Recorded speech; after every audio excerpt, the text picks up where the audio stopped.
Hello children, praise the lord. Welcome to kids story time. పిల్లలు, ఈరోజు లెసన్కి మీరు అందరు రెడీగా ఉన్నారు కదా? Okay, let's start. పిల్లలు, ఒక ఊర్లో ఒక అన్న ఉన్నాడు. ఆ అన్న పేరు సురేష్. సురేష్ అన్నకి పనులు చేయాలంటే అస్సలు ఇష్టం లేదు. పెద్ద లేజీ పర్సన్. పిల్లలు రోజు పొద్దున్న మమ్మీ ఏదన్నా పని చెప్పినా, మమ్మీ ప్లీజ్ మమ్మీ నన్ను లేపకు మమ్మీ, నేను చాలాసేపు పడుకోవాలనిపిస్తుంది, నాకు మంచి నిద్ర వస్తుంది మమ్మీ, మంచి నిద్రలో ఉన్నా, నన్ను డిస్టర్బ్ చేయొద్దు మమ్మీ అని ఫుల్గా నిద్రపోతూ ఉండేవాడు. పిల్లలు మమ్మీ ఏ పని చెప్పినా, డాడీ ఏం పని చెప్పినా అస్సలు చేసేవాడు కాదు. పిల్లలు అలా బాగా లేజీగా తయారయ్యాడు. ఒకరోజు ఈ సురేష్ అన్న బయటికి వెళ్ళాలని అనుకున్నాడు. పిల్లలు అలా వెళ్తూ ఉంటే ఒక పెద్ద మామిడి తోట కనిపించింది. చాలా రకాల పండ్లు ఉన్నాయి అందులో. ఆ మ్యాంగోస్ చూసినప్పుడు అనిపించింది, వావ్ ఎంత బ్యూటిఫుల్గా ఉన్నాయి ఈ చెట్లు, కలర్ఫుల్ మ్యాంగోస్ తోటి ఎంత అందంగా కనిపిస్తుంది కదా. నాకు ఆ మ్యాంగోస్ అన్నీ తీసుకొని బాస్కెట్లో వేసేసుకొని ఇంటికి వెళ్ళిపోవాలని అనిపిస్తుంది.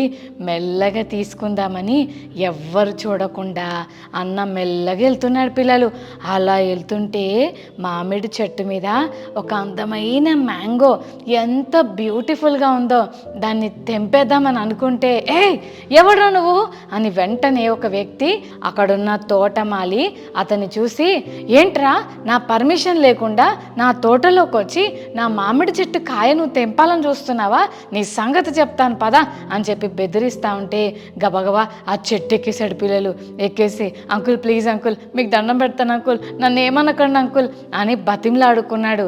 చూడు, ఇంకొకసారి కనుక నా తోటలో కాలు పెట్టావో నీ సంగతి ఉంటుంది అని చెప్పి బెదిరిస్తే, సారీ అంకుల్, ఇంకెప్పుడు అలా చేయను అంకుల్ అని పరిగెత్తుకుంటూ ఆయన ఎక్కడ కొడతాడా అని పారిపోతుంటే, అతని నుంచి తప్పించుకుందామని కొంచెం లోపలికి వెళ్తే ఒక అడవిలోకి వెళ్ళాడు. పిల్లలు ఆ అడవిలోకి వెళ్ళి చెట్టు దగ్గర కూర్చొని చూస్తూ ఉన్నాడు. పిల్లలు ఒక నక్క కనిపించింది. ఈ నక్క 2 కాళ్ళు లేని నక్క, అందుకని ఇది పాకుతా ఉంది. పిల్లలు చెట్టు మీద కూర్చున్న ఈ సురేష్ అన్న అక్కడున్న యానిమల్స్ అన్నిటినీ చూస్తూ ఉన్నాడు. అన్నీ చాలా ఫాస్ట్గా పరిగెత్తుతున్నాయి, కానీ ఈ కాళ్ళు లేని నక్క పాక్కుంటూ వెళ్తుంది. పిల్లలు అప్పుడే, ఏంటబ్బా ఈ నక్క పరిస్థితి ఇలా అయిపోయిందేంటి అని దిగాలుగా దాన్ని చూస్తూ ఉన్నాడు. పిల్లలు చూస్తుంటే ఒక పెద్ద లయన్ వచ్చింది. అమ్మో, లయన్ ఎప్పుడైతే వచ్చిందో అక్కడున్న యానిమల్స్ అన్నీ అక్కడ పారిపోయాయి. పిల్లలు నిజమే కదా, లయన్ అంటే చాలా మందికి భయం కదా. అమ్మో ఎంత డేంజరస్గా ఉంటుందో కదా.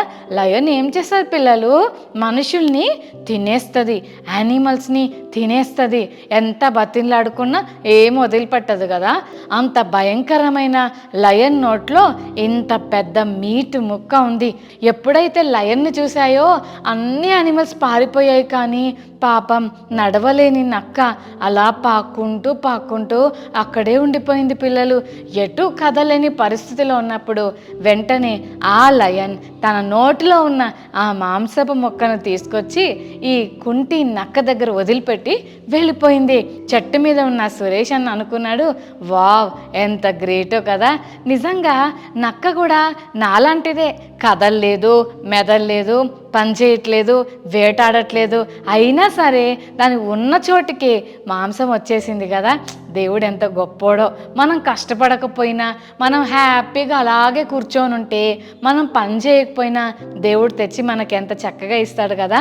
దేవుడు చాలా గొప్పోడు అని అనుకుంటా ఉన్నాడు. పిల్లలు ఆ తర్వాత చాలాసేపు అయిన తర్వాత అనుకున్నాడు, సరే ఇప్పుడు అలాగే కదలకుండా కూర్చున్న నక్కకి మంచి మాంసపు ముక్క వచ్చింది కదా, నేను కూడా కొంచెం అవతలికి వెళ్ళాక నేను కూడా అలా కూర్చుంటా, ఊర్లో మనుషులు తిరిగే ప్లేస్ ఎత్తుక్కొని చెట్టు కింద కూర్చుంటా, నాకు కూడా ఎవరైనా తెచ్చిస్తారేమో అని మెల్లగా ఈ సురేష్ అన్న బయటకు వచ్చి ఊరి దగ్గరే ఒక చెట్టు ఉంటే ఆ చెట్టు కింద కూర్చొని చూస్తున్నాడు.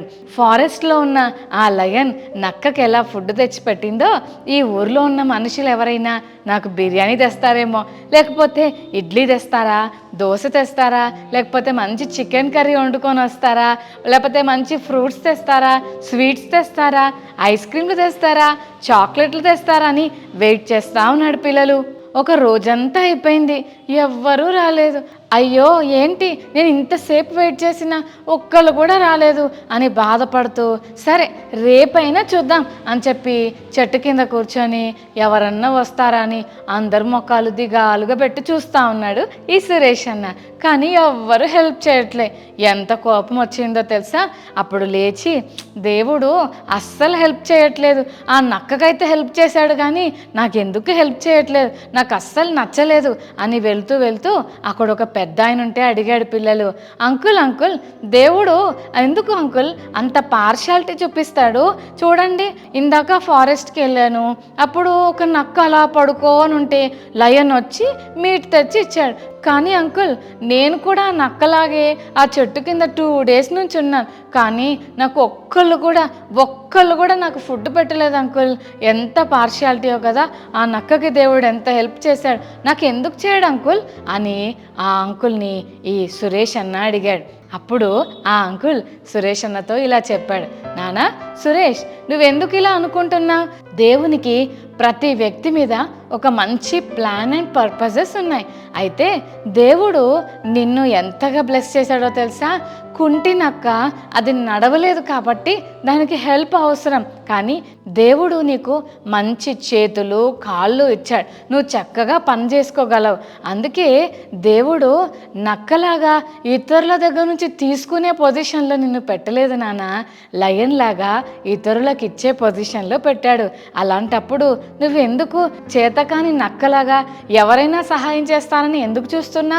నువ్వే ఇతరులకు సహాయం చేయొచ్చు కదా నాన్న అని చెప్పినప్పుడు సురేష్ నాకు విషయం అర్థమైంది. నిజమే కదా, ఇతరులకు సహాయం చేసే పొజిషన్లో దేవుడు నన్ను పెట్టినప్పుడు నేనెందుకు అందరి దగ్గర చేతులు చాపాలి అని అనుకొని ఆ రోజు నుంచి ఇక నుండి కష్టపడతానని ఒక మంచి నిర్ణయం తీసుకున్నాడు. ఈ స్టోరీ చెప్తుంటే నాకు బైబిల్ గ్రంథంలో జరిగిన ఒక సంఘటన జ్ఞాపకం వస్తుంది. అదేంటంటే బైబిల్ గ్రంథంలో ఇశ్రాయేలు రాజైన ఆహాబు దేవునికి ఇష్టం లేని పనులు చేస్తూ దేవుని నుండి ప్రజలందరినీ మళ్ళిస్తూ ఉన్నాడు. వాళ్ళ భార్య అయిన యెజబేలు దేవునికి ఇష్టం లేని పనులన్నీ కొత్త కొత్త అలవాట్లన్నీ ప్రజలకు నేర్పించి దేవుని నుండి వాళ్ళందరినీ దూరం చేసేసింది పిల్లలు.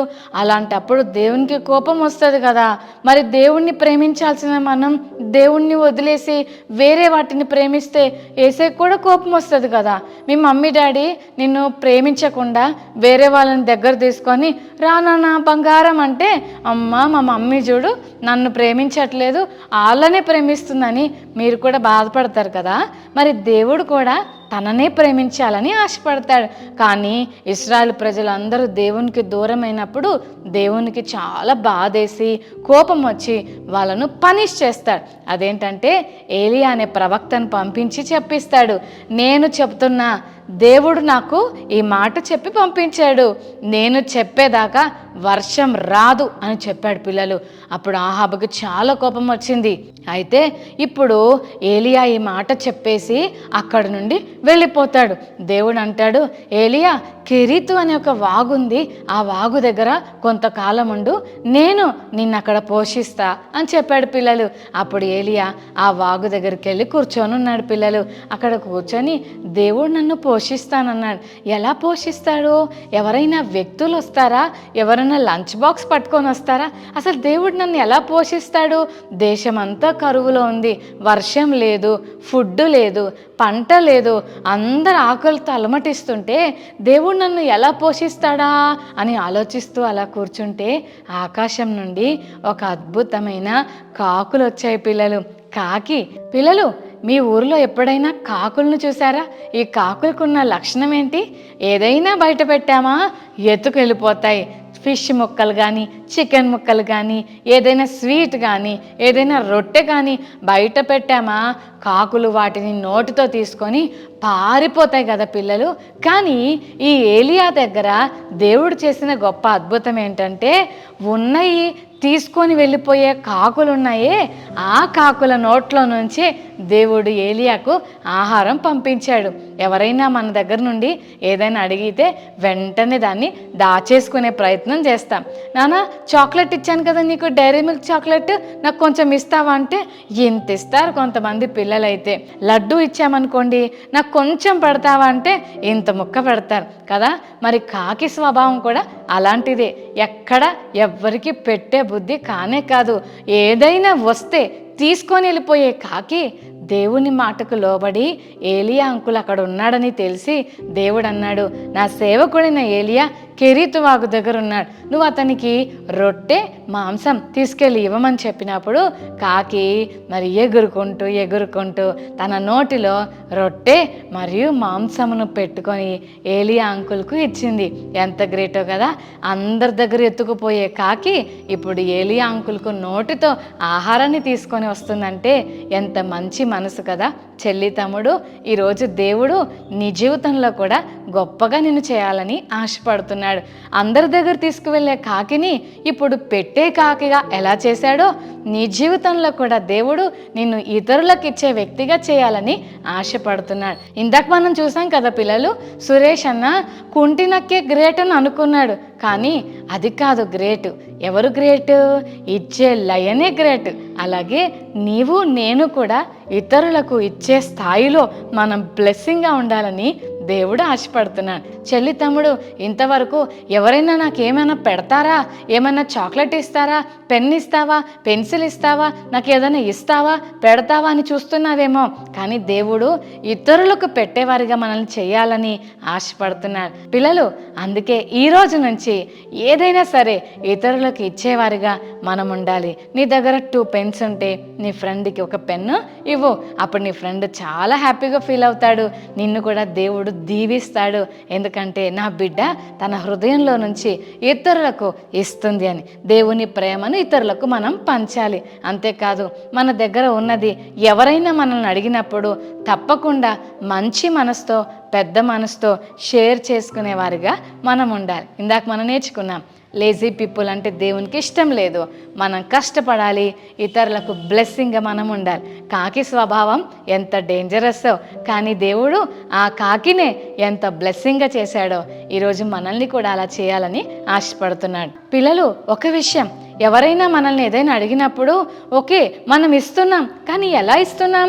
సంతోషంగా ఇస్తున్నామా, లేక వీడికి ఏం పని లేదు, ఎప్పుడు నా పెన్సిళ్ళ మీద పడతాడు, ఎప్పుడు నేను తినేలాటే కావాలా, నా చాక్లెటే కావాలా, ఇంతమంది ఉన్నారు కదా వాళ్ళని అడగొచ్చు కదా అని చాలాసార్లు సనుక్కుంటూ గొనుక్కుంటూ ఇస్తూ ఉంటారు. కానీ అలా ఇస్తే దేవుడు అస్సలు ఇష్టపడాడు పిల్లలు.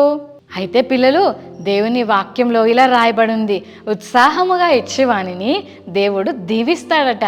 కనుక చెల్లి తమ్ముడు, ఇంతవరకు తీసుకునే పొజిషన్లో ఉన్నావేమో, ఈ రోజు నుంచి నీ దగ్గర ఏదుందో అది ఇతరులకు ఇచ్చే అలవాటు నువ్వు చేసుకుంటే దేవుడు నీకు ఇంకా ఇస్తాడు. నువ్వు ఇవ్వు, దేవుడు నీకు ఇస్తాడు. నిన్ను గొప్ప వ్యక్తిగా దేవుడు చేయాలని ఆశపడుతున్నాడు. మరి ప్రార్థన చేసుకుందామా? యేసయ్య, నన్ను ఇతరులకు ఇచ్చే వ్యక్తిగా నన్ను చేయి ప్రభువా అని అడుగుదామా పిల్లలు? రైట్, కళ్ళు మూసుకోండి, ప్రార్థన చేసుకుందాం. ప్రేమగల తండ్రి, నీకు వందనాలు. ఈరోజు కిడ్స్ స్టోరీ టైం ద్వారా మీరు మాతో మాట్లాడిన ప్రతి మాటకే వందనాలు ప్రభువా. సురేష్ అన్న నక్క జీవితమే బాగుంది అని అనుకున్నాడు, కానీ అంతకంటే ఉన్నతమైన స్థితిలో నువ్వు అన్నను పెట్టావని తర్వాత గుర్తించాడు.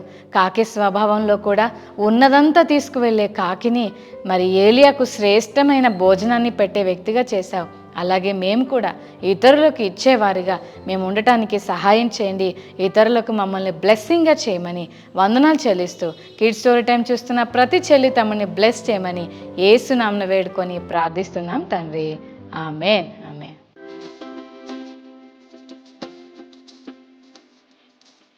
ఓకే చిల్డ్రన్, మరి ఈరోజు మెమరీ వర్స్ నేర్చుకుందామా? 2 కొరింథీ 9:7 దేవుడు ఉత్సాహముగా ఇచ్చేవానిని ప్రేమించాడు. మరోసారి నేర్చుకుందామా? 2 కొరింథీ 9:7 దేవుడు ఉత్సాహముగా ఇచ్చేవారిని ప్రేమించాడు. దేవుడు ఉత్సాహముగా ఇచ్చేవారిని ప్రేమించాడు. 2 కొరింథీ 9:7. Okay children, God bless you. Bye.